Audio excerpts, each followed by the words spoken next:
Alright, so it's been a while, but I finally got another alarm. So, yeah, without further ado, let's unbox this. Of course, if you read the title, you know what this is. This is something I've been wanting for a very long time.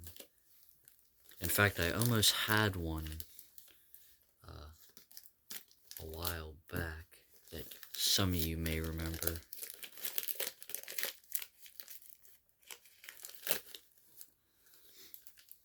You may remember the story of what happened with that.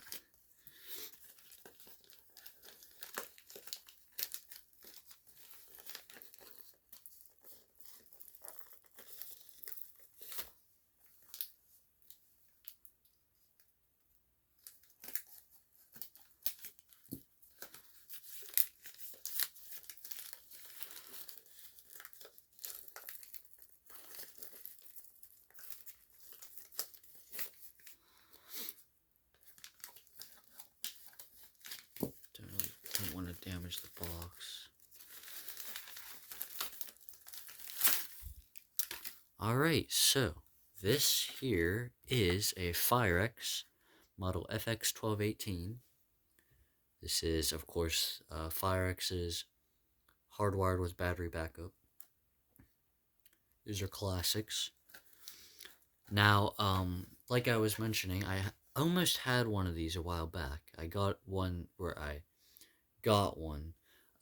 used off eBay.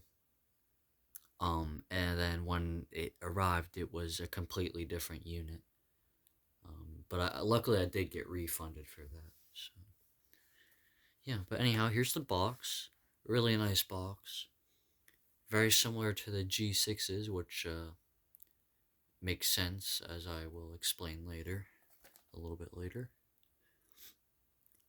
Of course, Ben just recently got one of these, so you probably have seen that.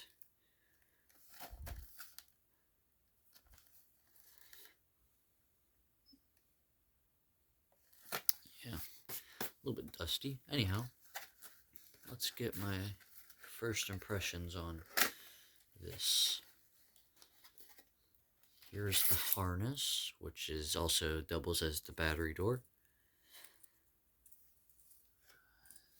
Then the unit itself, which is very interesting, actually. Okay, that is very dirty. And I know why, which I'll show that in a second. And here is the manual, and it's crusty. This is don't know, install enclosed gasket. I'm guessing just how to mount it, really.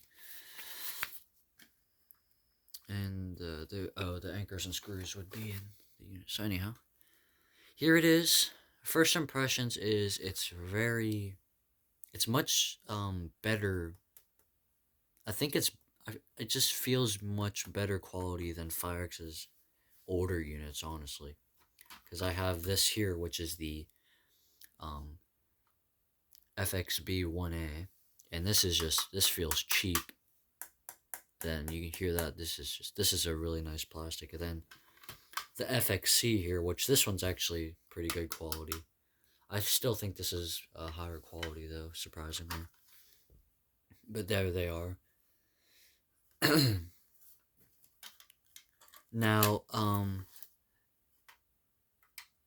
so this was the successor, along with this and the G6 lineup were the successors to like the FX1020s, which of course had the mechanical buzzer.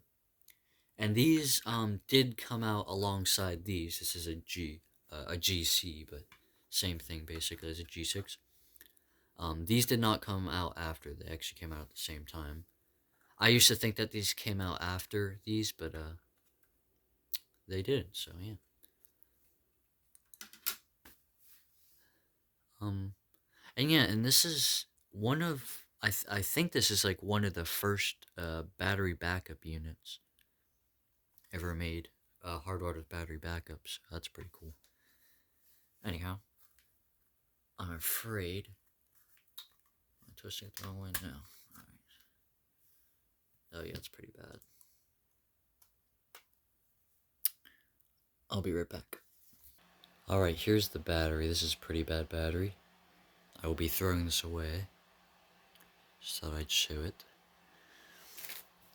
And then here is what it looks like. It's pretty dirty. I'll have to try and clean that up. Oh, okay. These have battery bracket system, so that if there's no battery, then you can't put it back on the bracket. And this is actually, I think this one's a slightly older than the one Ben got. I think Ben was from 93. So that's pretty cool. Yep, but there it is, FX1218.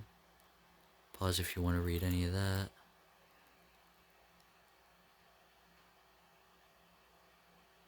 And yeah. Here's the bracket. Now I do have a unit that uses this bracket, the Jameson CD2, which is 1020 based, I believe. So that's something I thought I'd mention. But anyhow, I will get this hooked up to battery and AC power, and then we'll give it a test. Alright, here it is. Hooked up to AC. As you can see, it has a very nice green LED, which actually, I think this is my first smoke alarm in my entire collection to have a green LED. Which is pretty interesting. I also have a battery in it, of course. So, let's give this a test.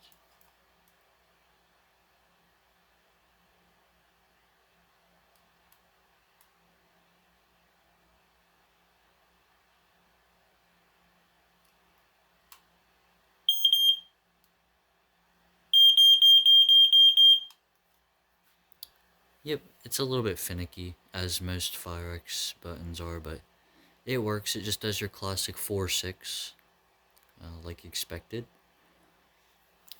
So yeah, that was the video. I'm not going to show the manual because Ben showed it off pretty well in his video, or Baltimore Alarms and Fans, I should say. And I'm really glad to finally have one of these. After struggling to get one for so long. And I hope you enjoyed, and I should have another video out by the end of next week. So stay tuned for that anyhow. I hope you enjoyed, and I'll see you in the next one. Bye.